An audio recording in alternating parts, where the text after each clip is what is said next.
बताया है। सवाल अब ये उठ रहे हैं कि बाकी जो घटनाएं हुई देश में अलग अलग, उस पर राष्ट्रपति ने दुख क्यों नहीं जताया? सबसे बड़ा सवाल ये है कि जिस देश की महिला राष्ट्रपति ये कहें कि वो भयभीत हैं, तो मैं उन राष्ट्रपति जी से कहना चाहूंगी कि आप फिर बताइए इस देश की आधी आबादी की हालत क्या होगी जिसकी राष्ट्रपति भयभीत है, वहाँ क्या है। मामला बंगाल का राष्ट्रपति जी आप बोली, इसके लिए आपका धन्यवाद। लेकिन आप अगर मणिपुर पे भी बोली होती, जहां पर पुलिस थाने से महिलाओं को घसीटकर बाहर लाकर नग्न करके आदिवासी बेटियों का सामूहिक बलात्कार हुआ, वो दिल्ली के जंतर मंतर पर आई, पर आपने उन्हें मिलने का समय नहीं दिया। वहां की गवर्नर ने, महिला गवर्नर जो तब की थी, वो आपसे समय मांगती रही राष्ट्रपति जी मणिपुर के हालात बताने के लिए कि बलात्कार और घटनाएं हो रही हैं, आपने उन्हें समय नहीं दिया। आपने अपनी राज्यपाल को वहां से हटा दिया, लेकिन मुख्यमंत्री आज तक नहीं हटाए गए। महामहिम राष्ट्रपति जी आप विनेश फोगाट और साक्षी मलिक अपने पदक लेकर आपके दहलीज तक आई कि नहीं आई? आपसे समय मांगा, आपने उन बेटियों को समय नहीं दिया। हम उम्मीद कर रहे थे राष्ट्रपति जी आप विनेश फोगाट, साक्षी मलिक और इन बेटियां जो आपसे मिलना चाहती हैं अपने राष्ट्रपति भवन में बुलाएंगी, गले लगाएंगी, पदक उनके गले में डालकर विश्वास दिलाएंगी कि वो भाजपा का जितना मर्जी बड़ा नेता है, सांसद ब्रजभूषण शरण और कुलदीप सिंह सेंगर, ये सब न्याय मिलेगा। लेकिन आप उसमें भी चूक गए। आज आपने बोली है, देर आई हैं दुरुस्त आई हैं, हम यही कहेंगे। लेकिन देश में 2.5 लाख नाबालिग बेटियों के, महाराष्ट्र के थाने के बदलापुर में भाजपा नेता के स्कूल में 3 साल की नर्सरी में पढ़ने वाली बच्चियों के साथ गलत काम हुआ है। बदलापुर में भी आंदोलन हो रहा था, आप तब भी चुप रही महामहिम जी।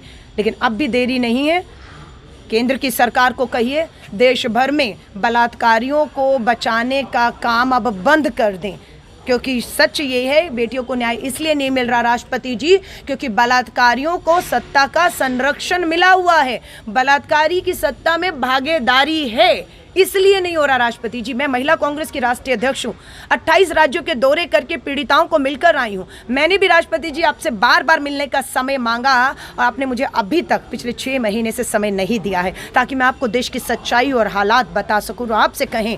लेकिन आपने स्वीकारा कि आप भयभीत हैं। इस सरकार में जिसने बेटी बचाओ का नारा दिया, तो देश की बेटियों का क्या हाल होगा या देश महिला सुरक्षा के लिए कांग्रेस ने इंटरनल कमेटी का गठन किया, किस तरह का पूरा स्ट्रक्चर है, किस तरह से काम होगा? देखिए, हमारी नारी न्याय कमेटियों का गठन महाराष्ट्र की से हम शुरुआत कर चुके हैं। आज पूरे महाराष्ट्र की हमारी हर तालुका, जिला और गांव से बहनें आज आ गई हैं। नागपुर में आज 29 अगस्त को नारी न्याय आंदोलन से आगाज हो रहा है। मैं आपके माध्यम से भी हर पीड़ित परिवार, हर बेटी को बताना चाहती हूँ, अब आपको न्याय का हक मिलने से कोई नहीं रोक सकता। हमारी कमेटियाँ इतनी सशक्त हैं कि उसमें महिला वकील होगी, उसमें महिला डॉक्टर होगी, उसमें एनजीओ से काउंसलर होंगी कि बच्चियों के साथ अपराध हुआ तो उन्हें काउंसलिंग देने की सख्त ज़रूरत है ताकि वो डर और सहमी हुई हैं जो उनके साथ हुआ, उससे हम उन्हें बाहर निकाल कर इस लड़ाई को हम आगे ले पाएँ। उन्हें आर्थिक मदद चाहिए, उन्हें कानूनी मदद चाहिए, कानूनी सलाह चाहिए, वकील चाहिए, काउंसलिंग चाहिए।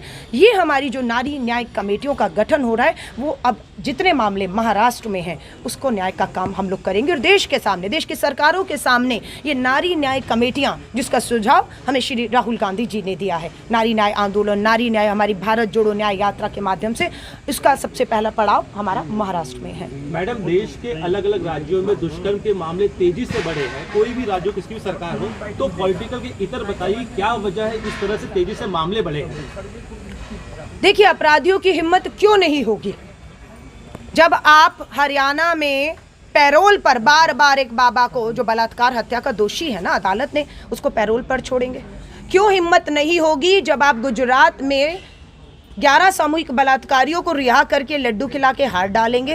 हिम्मत अपराधियों की बढ़ेगी। धन्यवाद सुप्रीम कोर्ट का कि आपने उन्हें वापस जेल में ठूसा, गुजरात के जो 11 थे।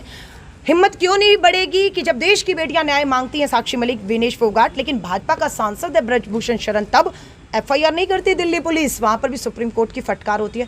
तो अपराधियों को पता लग गया कि ये जो सरकार है, भाजपा की डबल इंजन की सरकार, ये बेटियों को नहीं अपराधियों को बचाने का काम करती है, हमें भी बचाएगी, जैसे बदलापुर हर जगह बचाने की कोशिश चल रही है। तो हिम्मत बढ़ेगी, इसलिए अपराध बढ़ रहा है, यही एक कारण है।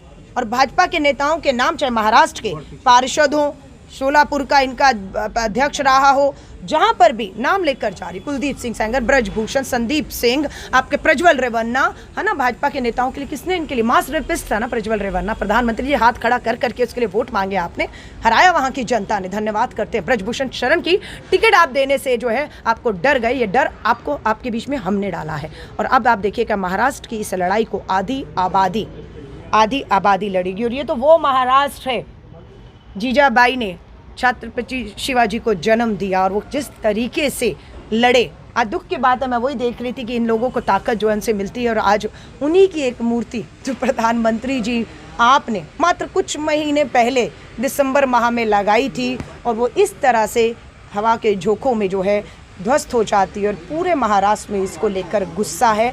लेकिन आप देखिए जो 1957 में पंडित जवाहरलाल नेहरू जी द्वारा लगाई गई छत्रपति शिवाजी की मूर्ति थी, वो आज भी वहीं खड़ी है।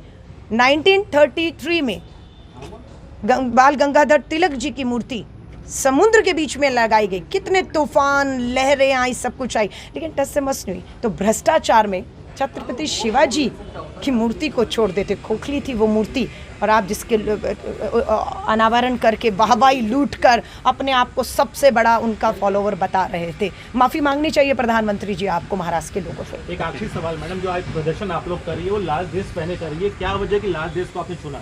देखिए हमारा आंदोलन 29 जुलाई भारत की राजधानी दिल्ली में हुआ और हमने तय किया कि ये एक क्रांति है और लाल शक्ति का प्रतीक है। सो देश भर में अब महिलाएं आंदोलन के लिए निकलेंगी तो वो लाल वस्त्र में निकलेंगी। सबसे बड़ी बात है कि हम सबके खून का रंग, हमारा धर्म सबका अलग हो सकता है, जाति, आस्था, विश्वास, लेकिन हम सबका रगों में एक ही रंग का खून बह रहा है, जो अब अंदर भी और बाहर भी अगर इस देश की आधी आबादी को सुरक्षा देने के लिए बहाना होगा तो हम बहाएंगे। लेकिन ये लाल हमें ताकत देता है, ये शक्ति का प्रतीक है। पूरे देश में अब लाल वस्त्रों में आंदोलन हो रहा है।